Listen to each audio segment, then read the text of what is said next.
తెలుసా, ఒకప్పుడు football world ఫేవరెట్స్లో భారతదేశం కూడా ఒకటి. భారతదేశాన్ని అంతటి పొజిషన్లో నిలబెట్టింది ఎవరో తెలుసా? మన హైదరాబాద్ ఆటగాళ్ళు. ఫుట్బాల్ అంటే హైదరాబాద్, హైదరాబాద్ అంటే ఫుట్బాల్.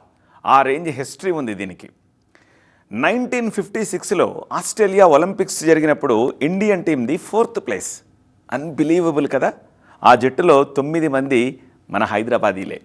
ఇది ఇంకా క్రేజీ. ఇక ఏషియన్ గేమ్స్లో కూడా ఇండియన్ ఫుట్బాల్ టీం దుమ్ము రేపింది అసలు. ఇప్పుడు ఎందుకు చెప్పుకోవాలి ఈ ఘన చరిత్ర గురించి అంటే, ఫుట్బాల్ వరల్డ్లో తనకంటూ పేరు తెచ్చుకున్న హైదరాబాద్కు ఫుట్బాల్ దిగ్గజం మెస్సీ వస్తున్నాడు కాబట్టి. అంతటి ఆటగాడితో ముఖ్యమంత్రి రేవంత్ రెడ్డి ఒక గేమ్ ఆడుతున్నారు కాబట్టి.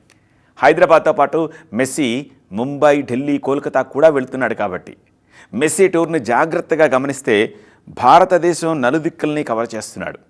దక్షిణాన హైదరాబాద్, ఉత్తరాన ఢిల్లీ, పశ్చిమాన ముంబై, తూర్పున కోల్కతా. అంటే దేశానికి 4 వైపులా పర్యటించబోతున్నాడు. ఎంతైనా వస్తున్నది మెస్సీ కదా. కాళ్లతో మాయాజాలం చేసే ఫుట్బాల్ మాంత్రికుడు కదా. క్రేజ్ కూడా అదే రేంజ్లో ఉంది. మరి ఒక మాటలో చెప్పాలంటే దేశానికి మెస్సీ మేనియా పట్టుకుంది ఇప్పుడు. బట్ ఇంతటి స్టోరీలో ప్రముఖంగా చెప్పుకోవాల్సింది హైదరాబాదుకు మెస్సీని రప్పించడం. మెస్సీ టూర్ షెడ్యూల్లో లేని హైదరాబాద్ను తెలంగాణ ప్రభుత్వం చేర్చగలగడం. ఏమిటి దీని వెనుక రీజన్? ఏం చెప్పదలుచుకున్నారు మెస్సీని హైదరాబాద్ రప్పించడం ద్వారా? కంప్లీట్ డీటెయిల్స్ ఇవాల్టి బర్నింగ్ టాపిక్లో.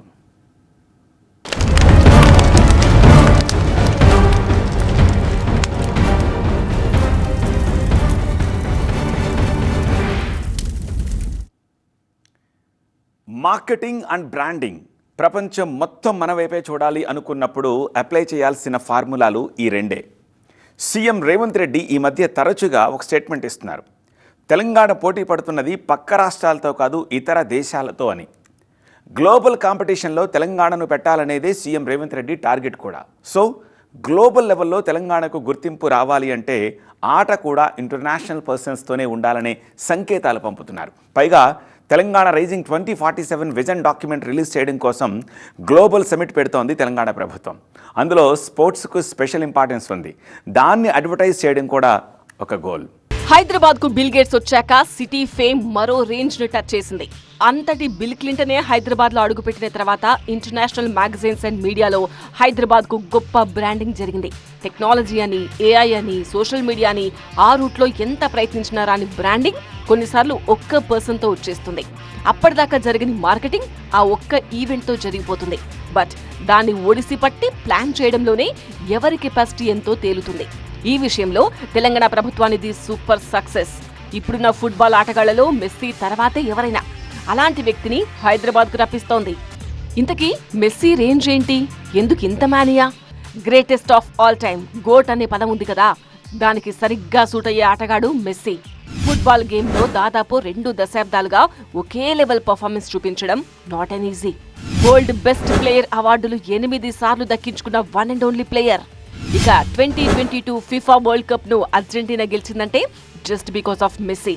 అతని బ్యాలెన్స్, స్పీడ్, కంట్రోల్ సూపర్. అన్నిటికీ మించి గ్రావిటీని మెస్సీ మేనేజ్ చేసే విధానం అయితే బహుశా సైంటిస్టులు పరిశోధనలు చేయాలేమో. ఆటలో మెస్సీ విజన్, పాసింగ్ తీరు అత్యద్భుతం. అందుకే ఫుట్బాల్ కోర్టులోకి దిగాడంటే చాలు కోట్ల మంది ప్రేక్షకులు టీవీలకు అతుక్కుపోతారు. ఆటలో మెస్సీకి ఉన్న మెరిట్ కారణంగానే ఇన్స్టాలో మెస్సీకి 50 కోట్ల మంది ఫాలోవర్స్ ఉన్నారు. అతడు ఒక్క పోస్ట్ పెడితే వచ్చే డబ్బు $1.58 మిలియన్, అంటే 1.5 కోటి. ఇక మెస్సీ నెట్వర్క్ 7,600 కోట్ల రూపాయలు. జస్ట్ ఆట కారణంగానే ఏడాదికి 120 కోట్ల రూపాయలకు పైగా సంపాదిస్తాడు. తమ కంపెనీ ప్రోడక్ట్ కు బ్రాండ్ అంబాసిడర్ గా ఉండమని వరల్డ్ ఫేమస్ కంపెనీలు క్యూ కడతాయి. కంపెనీలు క్యూ కట్టడం ఒక ఎత్తైతే, ఆ కంపెనీ బ్రాండ్ అంబాసిడర్ గా మెస్సీ తప్పుకుంటే ఆ కంపెనీ వాల్యూ దారుణంగా పడిపోయిన సందర్భాలు కూడా ఉన్నాయి. అంత క్రేజ్ మెస్సీ అంటే. ఇక్కడ మరో విషయం కూడా చెప్పుకోవాలి. ముంబై టూర్ లో భాగంగా మెస్సీతో ఫోటో తీసుకునే అవకాశం కల్పిస్తున్నారు ఆర్గనైజర్స్. బట్ మెస్సీతో కలిసి ఒక్కో ఫోటో తీసుకోవాలంటే ఎగ్జాక్ట్ గా 9,95,000 రూపాయల ఫీజు కట్టాలి. అది మెస్సీ అంటే. బట్ మెస్సీ గురించి చెప్పుకోవాల్సింది ఇది కాదు. దిగ్గజ ఆటగాడు అనే పేరున్న గ్రౌండ్ టు ఎర్త్ మెంటాలిటీ, వినయ విధేయతలు, అణకువలు మెస్సీకి హ్యాట్స్ ఆఫ్ చెప్పాల్సిందే. అంత మంచోడు మెస్సీ. వివాదాల జోలికి వెళ్లడం చాలా తక్కువ. ఫ్యామిలీకి ఇంపార్టెన్స్ ఇచ్చే వ్యక్తి. విజయం సాధిస్తే తన టీం వల్లే అంతా అంటాడు. అందుకే కొన్ని కోట్ల మంది పిల్లలకు, పెద్దలకు, ఫుట్బాల్ అభిమానులకు మెస్సీ ఒక రోల్ మోడల్. అంతటి ఆటగాడు భారత్లో అడుగు పెడుతున్నాడు కాబట్టే ఈ మెస్సీ ఫీవర్. నిజానికి greatest of all time tour of ఇండియాలో మొదట్లో హైదరాబాద్ లేదు, కానీ త్వరలో గ్లోబల్ సమ్మిట్ నిర్వహిస్తున్న తెలంగాణ ప్రభుత్వం ఇంటర్నేషనల్ ఫేమ్ మెస్సీని కూడా హైదరాబాద్ రప్పించాలనుకుంది. అందులో సక్సెస్ అయింది. గ్లోబల్ సమ్మిట్ జరుగుతున్న 4th సిటీలోనే స్పోర్ట్స్ యూనివర్సిటీని కూడా ఏర్పాటు చేస్తోంది ప్రభుత్వం. దాన్ని ప్రమోట్ చేయడం కూడా గవర్నమెంట్ ఉద్దేశం ఇక్కడ. సో మెస్సీ హైదరాబాద్ రాక వెనుక ఇంత బ్యాక్గ్రౌండ్ స్టోరీ ఉంది. కోల్కతా, ముంబై, ఢిల్లీ ఈ నగరాలకు మెస్సీ వస్తున్నా సరే క్రేజ్ అంతా హైదరాబాద్దే. ఎక్కువ మంది ఎదురు చూస్తున్నది హైదరాబాద్ ఈవెంట్ గురించే. మెయిన్ రీజన్ మెస్సీతో కలిసి ముఖ్యమంత్రి Revanth Reddy exhibition friendly match ఆడబోతున్నారు. ఆల్రెడీ టీం నేమ్ కూడా డిసైడెడ్. రేవంత్ రెడ్డి టీం పేరు RR9. రేవంత్ రెడ్డి వేసుకునే జెర్సీ వెనక నెంబర్ కూడా 9. ఇక మెస్సీ టీం పేరు మెస్సీ 10. అయితే మెస్సీతో మ్యాచ్ ద్వారా చాలా విషయాలను తెలంగాణ ప్రజలకు, దేశానికి చెప్పదలుచుకుంటోంది ప్రభుత్వం. ఇంతకీ ఏమిటది? ఇండియన్ ఫుట్బాల్ హిస్టరీలో మరో కొత్త అధ్యాయం మొదలు కాబోతోంది. అందుకు హైదరాబాదే వేదిక అవుతోంది. దేశంలోనే తొలిసారిగా విమెన్ ఫుట్బాల్ అకాడమీని ఏర్పాటు చేయబోతోంది తెలంగాణ ప్రభుత్వం. ఇప్పటివరకు హాంకాంగ్ లో మాత్రమే మహిళా ఫుట్బాల్ అకాడమీ ఉంది. తెలంగాణ తీసుకున్న నిర్ణయంతో ప్రపంచంలోనే 2వ విమెన్ ఫుట్బాల్ అకాడమీ అవుతుంది. తెలంగాణ రైజింగ్ గ్లోబల్ సమ్మిట్ వేదికగా దీన్ని ప్రకటించబోతున్నారు. అంతేకాదు, తెలంగాణలో మెన్ ఫుట్బాల్ అకాడమీ కూడా ఏర్పాటవుతోంది. ఇప్పటిదాకా దేశంలో ఒకే ఒక ఫుట్బాల్ అకాడమీ ఉంది.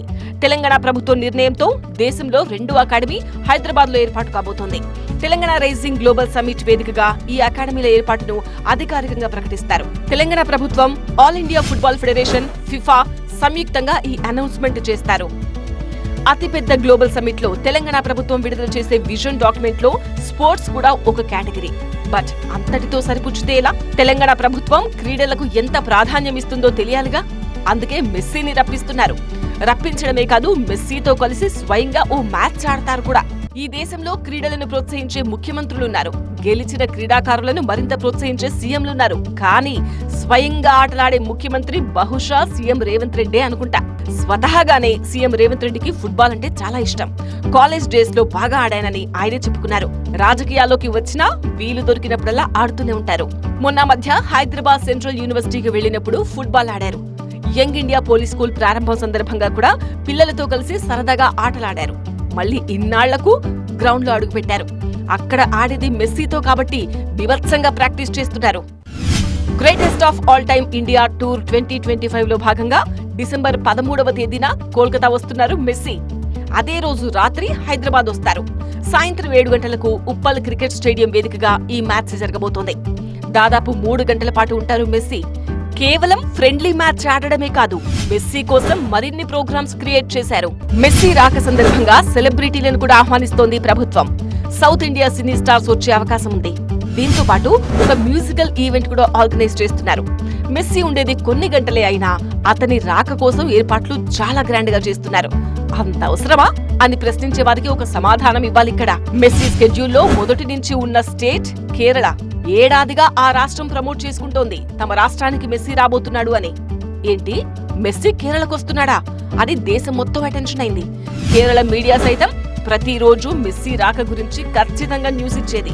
అలాంటిది కేరళ ప్లేస్ లో హైదరాబాద్ వచ్చిందంటే మెస్సీ రాక ఖచ్చితంగా గొప్ప విషయమే. ఇంటర్నేషనల్ గుర్తింపు పొందిన కోట్లాది ఫ్యాన్స్ కలిగినటువంటి మెస్సీ దగ్గర మెస్సీని ఆహ్వానించడం ఒకటే కాకుండా ఆయన దగ్గర మ్యాచ్ కూడా ఆడబోతా ఉన్నారు. వై? బికాస్ తెలంగాణ కూడా పొటెన్షియల్ ఉంది. తెలంగాణలో కూడా స్పోర్ట్స్ పట్ల ఒక అవగాహన కలిగించాలా ఇంటర్నేషనల్ లెవెల్స్లో. ఇంటర్నేషనల్ మీడియా అంతా మన తెలంగాణ వైపు చూడాలా. భారతదేశంలో తెలంగాణలో రేపు రాబోయే రోజుల్లో దేశమంతా మనం ఆలోచన చేసేటటువంటి ఒలింపిక్స్లో కూడా ఒక గోల్డ్ మెడల్ సంపాదించాలా. అది తెలంగాణ క్రీడాకారులు తయారు చేయాలనేటువంటి స్పోర్ట్స్ పాలసీ. సరే, మెస్సీ వస్తాడు, సీఎం రేవంత్ రెడ్డితో కలిసి ఫ్రెండ్లీ మ్యాచ్ ఆడతారు. ఒరిగే ప్రయోజనం ఏంటి దీనివల్ల? దీనికి సమాధానం చిన్న మాటతో ముగించలేం. మెస్సీ రాకను కేవలం ఓ ప్రచార కార్యక్రమంగా చూడకూడదు. తెలంగాణలోని ఫుట్బాల్ కు పునరుజ్జీవం అందించాలనే లక్ష్యానికి తొలి అడుగు ఇది. ఎంతో మంది క్రీడాకారులకు ఉత్ప్రేరకం. సీఎం రేవంత్ రెడ్డి చేసిన ఒక సీరియస్ కామెంట్ ను గుర్తు చేసుకోవాలి. ఇక్కడ ఆటపాటలతో గెంతులేయాల్సిన యువత డ్రగ్స్, గంజాయి మత్తులో పడిపోతోంది. ఆ రూట్ మార్చాలంటే స్పోర్ట్స్ ఒక్కటే ఆన్సర్ అన్నారు. మరి యూత్ స్పోర్ట్స్ వైపు టర్న్ అవ్వాలంటే ప్రభుత్వమే కదా ఆ స్టెప్ తీసుకోవాల్సింది. ఎస్, తమ ప్రభుత్వం స్పోర్ట్స్ అండ్ గేమ్స్ కు ప్రాధాన్యమిస్తోంది. దానికి ఇదిగో నిదర్శనం అని చూపించడానికి మెస్సీని రప్పించడం. ముఖ్యమంత్రి రేవంత్ రెడ్డి గారు అయిన తర్వాత ఈ రోజు ఎవరు ఊహించని విధంగా దాదాపు 57 ఏళ్ల తర్వాత సంతోష్ ట్రోఫీని తెలంగాణ తీసుకొని వచ్చారు. ఈరోజు మెస్సీ తెలంగాణకు రాబోతున్నాడు. ఇది వరల్డ్ లోనే ద క్రేజెస్ట్ పర్సన్, అంత క్రేజీ పర్సన్ ఎవరు లేరు. అట్లాంటి మెస్సీ ఈరోజు తెలంగాణకు తీసుకొని వచ్చి తెలంగాణలో ఉండేటువంటి ఎంతో మంది క్రీడాభిమానులకి ఈరోజు ఈ హెల్దీ తెలంగాణలో భాగస్వాములు కావాలా. మెస్సీతో ఆడడం కోసం రేవంత్ రెడ్డి కూడా ఓ టీం రెడీ చేసుకున్నారు. పూర్తిగా గవర్నమెంట్ స్కూల్ విద్యార్థులతో నిండిన జట్టు అది. సో చదువులే కాదు, క్రీడలు కూడా ముఖ్యమే అని చెప్పదలుచుకున్నారు ఈ ఈవెంట్ తో. అందుకే 56 ఏళ్ల వయసులోనూ గ్రౌండ్ లో పరుగులు పెడుతూ చెమటలు గక్కుతూ ప్రాక్టీస్ చేస్తున్నారు. మెస్సీ హైదరాబాద్ రాక కన్ఫర్మ్ అయిన తర్వాత సీఎం రేవంత్ రెడ్డి ఒక స్టేట్మెంట్ ఇచ్చారు. తెలంగాణ రైజింగ్ 2047లో స్పోర్ట్స్కి ఎంత ఇంపార్టెన్స్ ఇవ్వాలనుకుంటున్నానో స్వయంగా ప్రపంచానికే చెప్పాలనుకున్నాను అన్నారు. సో ఇక్కడ ముఖ్యమంత్రి అల్టిమేట్ గోల్ ఏంటన్నది చాలా క్లియర్గా అర్థమైపోతుంది. ఇండియాలో ఫుట్బాల్ అంటే ఇప్పటికీ కేరళ, కోల్కతా వైపే కళ్ళు వేళ్ళు చూపిస్తూ ఉంటాయి. బట్ హైదరాబాద్ ఒక ఐకన్గా నిలబడాలనుకుంటున్న సంకేతాన్ని పంపించదలుచుకుంది ఈ ప్రభుత్వం. ఈ ఏడాది క్యాలెండర్లో మార్క్ చేసుకోవాల్సిన తేదీ డిసెంబర్ 13. ఆ మాటకొస్తే హైదరాబాద్ స్పోర్ట్స్ క్యాలెండర్లో ప్రత్యేకంగా ప్రస్తావించాల్సిన ఈవెంట్ ఇది. ఇక్కడ మరో ఇంట్రెస్టింగ్ మ్యాటర్ ఏంటంటే మెస్సీతో పాటు విరాట్ కోహ్లీ, శుభ్మన్ గిల్ కూడా హైదరాబాద్ వస్తున్నారని ఆర్గనైజర్స్ చెప్తున్నారు. మెస్సీతో కలిసి కోహ్లీ అండ్ గిల్ కూడా ఫ్రెండ్లీ ఎగ్జిబిషన్ మ్యాచ్ ఆడతారని ఓ స్కెడ్యూల్ ఇచ్చారు. ఒకే వేదికపై మెస్సీ, కోహ్లీ, గిల్ ను చూడడం అంటే అభిమానులకు అంతకంటే పండగ ఏముంటుంది. తెలంగాణలో స్పోర్ట్స్ ప్రమోషన్ కు ఇంతకు మించిన ఈవెంట్ సందర్భం ఇంకేముంటుంది. మెస్సీ, కోహ్లీ, గిల్ కలిసి ఫ్రెండ్లీ మ్యాచ్ ఎందుకు ఆడుతున్నారనే చర్చ నేషన్ వైడే కాదు, ప్రపంచ మీడియా కూడా ఫోకస్ చేస్తోంది. అప్పుడొచ్చే సమాధానం తెలంగాణ ప్రభుత్వం విడుదల చేసే స్పోర్ట్స్ పాలసీనే. సో ఇక్కడ రేవంత్ రెడ్డి సర్కార్ మిషన్ కంప్లీట్ అయినట్టే. తెలంగాణను స్పోర్ట్స్ కు కేర్ ఆఫ్ అడ్రస్ గా మార్చాలన్నదే ప్రభుత్వ లక్ష్యం. అందుకే తెలంగాణ గ్లోబల్ రైజింగ్ సమిట్ లోనే ఓ అనౌన్స్మెంట్ రావచ్చని చెప్పుకుంటున్నారు. హైదరాబాద్ లో ఇంటర్నేషనల్ చెస్ టోర్నమెంట్ ఆర్గనైజ్ చేసేలా ఒక ప్రకటన కూడా రావచ్చని చెప్తున్నారు. ఒక్క మాటలో చెప్పాలంటే తెలంగాణను దేశ క్రీడా రంగానికి ఒక దిక్సూచిగా చూపాలనుకుంటున్నారు. ఒలింపిక్స్ లో మెడల్ సాధించడమే లక్ష్యంగా అడుగులు వేస్తోంది ప్రభుత్వం. విశ్వ వేదికలపై తెలంగాణ క్రీడాకారులు కనిపించాలనే టార్గెట్ తో కొన్ని ప్రణాళికలు రచిస్తోంది. క్రీడాకారులకు కావలసిన సదుపాయాలు, ప్రోత్సాహకాలు ఇచ్చేలా ఓ పాలసీ తీసుకొస్తోంది. ఇప్పటికే స్పోర్ట్స్ యూనివర్సిటీతో పాటు స్పోర్ట్స్ అకాడమీల ఏర్పాటు జరుగుతోంది. మొత్తం 119 నియోజకవర్గాల్లో మినీ స్టేడియాల నిర్మాణం, ప్రతి మండలంలోనూ స్పోర్ట్స్ గ్రౌండ్లు, అర్బన్ ఏరియాలో కూడా మినీ స్టేడియాల నిర్మాణానికి బడ్జెట్ కేటాయించబోతున్నారు. బడ్జెట్ కేటాయింపులు అనగానే చాలా మందికి అనుమానం, అదా ఏ పనినా అని. కానీ తెలంగాణ ప్రభుత్వం ఏం చెప్తోందంటే ప్రభుత్వ గ్రాంట్లు, corporate social responsibility funds, MP, ఎమ్మెల్యేల నిధుల ద్వారా స్పోర్ట్స్ కు బడ్జెట్ కేటాయిస్తారు. వరల్డ్ క్లాస్ అథ్లెట్స్ ను తయారు చేయడానికి స్పోర్ట్స్ యూనివర్సిటీతో పాటు స్పోర్ట్స్ హబ్ ను కూడా క్రియేట్ చేస్తున్నారు. ఇక్కడ ఒక ఫుట్బాల్ అనే కాదు, cricket, hockey, basketball, boxing, swimming, wrestling, tennis, table tennis, badminton, shooting, gymnastics, aquatics, athletics ఇలా 14 క్రీడలు స్పోర్ట్స్ హబ్ లో ఉంటాయి. ఓవరాల్ గా ఒలింపిక్స్ విజేతలను తెలంగాణ నుంచి దేశానికి అందించడమే లక్ష్యంగా ముందుకెళ్తున్నామంటోంది తెలంగాణ ప్రభుత్వం.